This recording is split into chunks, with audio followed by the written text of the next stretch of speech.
अस्सलाम वालेकुम guys. Movie के स्टार्ट में हमें कायल नाम का एक लड़का दिखाया जाता है जो कि एक न्यूज़ एंकर का बेटा होता है। अब क्योंकि वो एक अमीर आदमी का बेटा था और गुड लुकिंग भी था, तो इसीलिए वो काफ़ी प्राउडी और सेल्फिश इंसान था।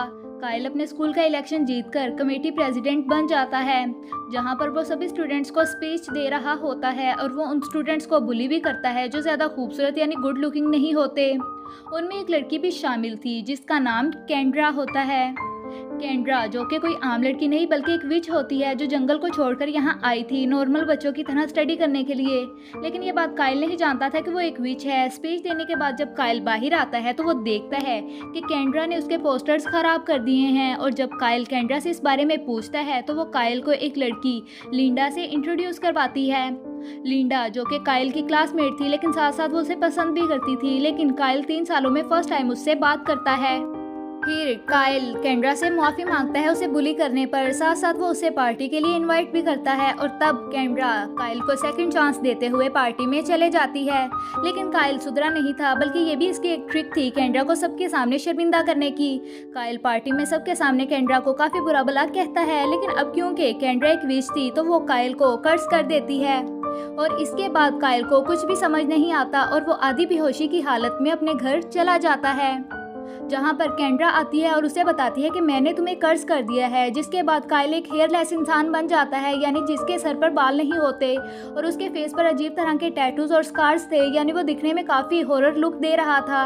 इन शॉर्ट अगर कहा जाए तो वो बदसूरत लग रहा था जिसे कोई भी ना देखना चाहे। केंड्रा कायल को कहती है कि अगर किसी लड़की ने तुम्हें अगले स्प्रिंग सीजन से पहले ये ना कहा कि तुम मुझे अच्छे लगते हो और मैं तुमसे प्यार करती हूँ, तो तुम हमेशा के लिए ऐसे अगली बनकर रह जाओगे। इसके बाद जब कायल के फादर घर आते हैं तो वो अपने बेटे की ऐसी हालत देखकर काफ़ी हैरान हो जाते हैं, तो इसीलिए फ़ौरन वो उसे डॉक्टर के पास लेकर जाते हैं। अब डॉक्टर के पास भी इस चीज़ का कोई सल्यूशन नहीं होता। कायल के फादर डॉक्टर को कहते हैं कि मैं कोई भी रिस्क लेने को तैयार हूँ, जितने पैसे लगेंगे मैं लगाने को तैयार हूँ, लेकिन हाँ, मैं अपने बेटे की ऐसी शक्ल नहीं देख सकता। तब ये सुनकर कायल गुस्से में वहाँ से बाहर आ जाता है। अब यहाँ पर कायल अपने फादर से काफ़ी नाराज़ था, क्योंकि कुछ भी रिस्क लेने का मतलब ये है कि अगर इस प्रोसेस में कायल की जान भी चले गई तो इसके फादर को कोई फ़र्क नहीं पड़ेगा। अब जाहिर है ये बात कायल के लिए काफ़ी दुख वाली थी। अब कायल के फादर उसे सिटी से दूर एक प्राइवेट हाउस में शिफ्ट कर देते हैं। मीनवाइल सिटी में सबको ये बताया जाता है कि कायल असल में एक रिकवरी सेंटर में है। कायल की देखभाल करने के लिए वहाँ पर एक मेड को हायर किया जाता है। अब इस मुश्किल टाइम में कायल के फादर ने उसे बिल्कुल अकेला छोड़ दिया था, और इतनी दूर। अब कायल के लिए अकेले ही इस सिचुएशन से लड़ना काफ़ी मुश्किल हो रहा था। वो खुद को काफ़ी अकेला फील करता है। अब उसके पास कोई भी ऐसा नहीं था जो उसके दिल की बात सुनता। फिर एक दिन कोई उसके दरवाजे पर नॉक करता है, और जब कायल चेक करने जाता है कि वहाँ कौन है, तो वहाँ उसका ब्लाइंड ट्यूटर होता है जिसे उसके फादर ने ही हायर किया होता है कायल के लिए।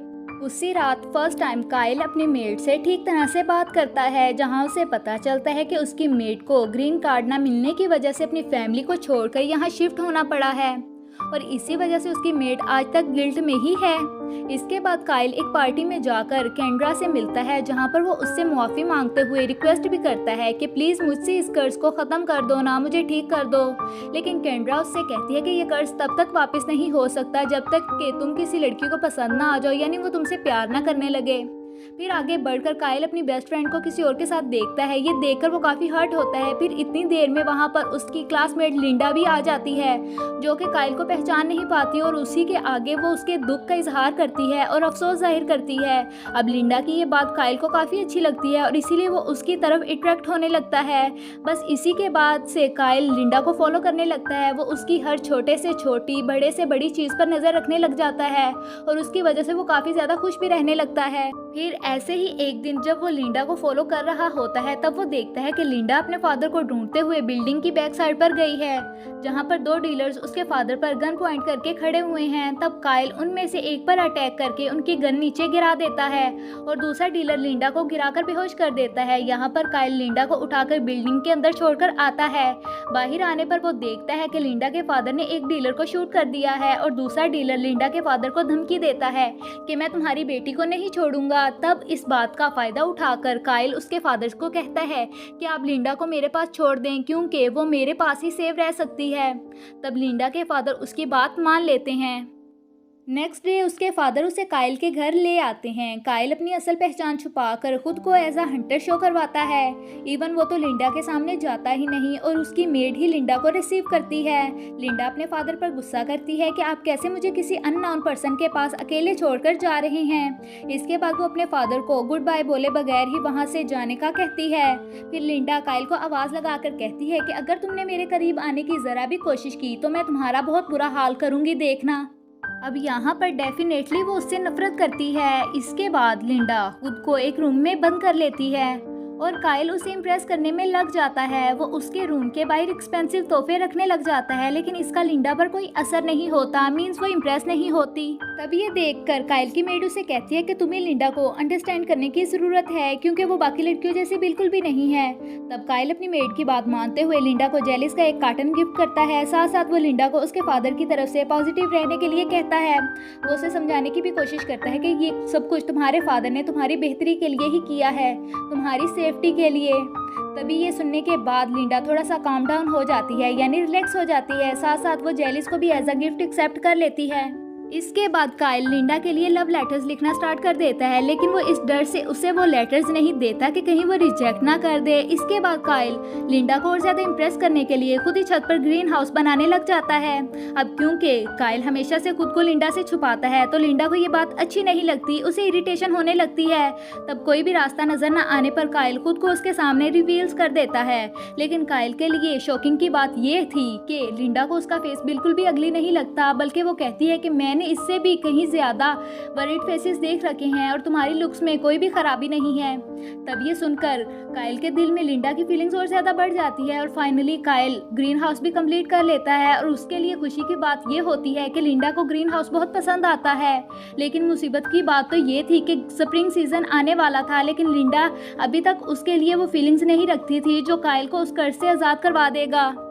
तब इस बात से परेशान होकर काइल कैंड्रा के पास जाता है और वो कैंड्रा से रिक्वेस्ट करता है कि बेशक तुम कर्ज खत्म मत करो, लेकिन प्लीज़ मुझे कुछ टाइम और दे दो।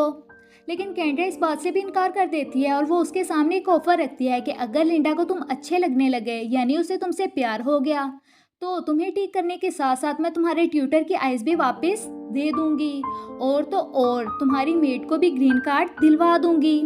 इसके बाद लिंडा काइल को हंटर समझकर बताती है कि मुझे काइल बहुत पसंद था। तब काइल भी हंटर बनकर उसे इस बात के लिए कन्विंस करता है कि वो भी तुम्हें बहुत पसंद करता है, जिस पर लिंडा कहती है कि ये बात झूठ है और मैं इसे सीरियस नहीं लेती। इसके बाद काइल और लिंडा एक ट्रिप पर जाते हैं, जहां पर काइल लिंडा के सामने अपनी फीलिंग्स का इजहार करता है, लेकिन लिंडा उसे ये कह देती है कि मैं तुम्हें सिर्फ अपना एक अच्छा दोस्त समझती हूँ और इससे ज़्यादा कुछ भी नहीं। तभी लिंडा को कॉल आती है और उसे बताया जाता है कि उसके फादर हॉस्पिटल में हैं और जिस डीलर ने उसके फादर को धमकी दी थी वो भी जेल जा चुका है। इसके बाद लिंडा अपने फादर के पास जाने के लिए निकल जाती है और वो काइल के दिए हुए लेटर्स पढ़ने लगती है। इसके बाद वो काइल को कॉल करती है, लेकिन काइल का दिल तो टूट चुका था, वो काफ़ी हर्ट था, इसीलिए वो उससे बात नहीं करता। फिर काइल उस मेड और ट्यूटर के फोर्स करने पर लिंडा से स्कूल में मिलने जाता है। वहाँ जाकर काइल लिंडा को शादी के लिए प्रपोज कर देता है, जिसके बाद लिंडा उससे कहती है कि तुम भी मुझे पसंद हो, लेकिन इसके बावजूद भी काइल की बॉडी में कोई चेंज नहीं होता।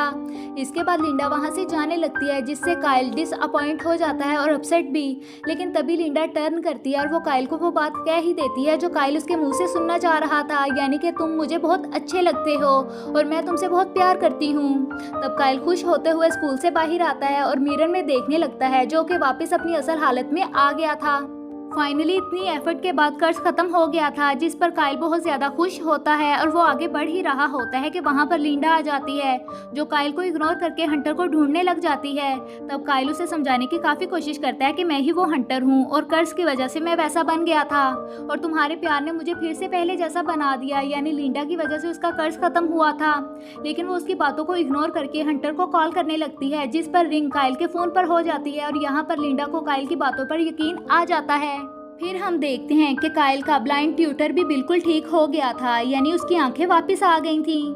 साथ साथ उस मेड को ग्रीन कार्ड भी मिल गया था, यानी यहाँ पर कैंड्रा ने अपना प्रॉमिस पूरा कर दिया था। काइल को उसकी लुक देने के साथ साथ ट्यूटर और मेड को भी सब कुछ दे दिया था। इसके बाद हम कैंड्रा को देखते हैं, जो कि अब काइल के फादर को सबक सिखाने के लिए उसके पास जाती है। यहीं पर ये मूवी दी एंड हो जाती है। Thank you for watching.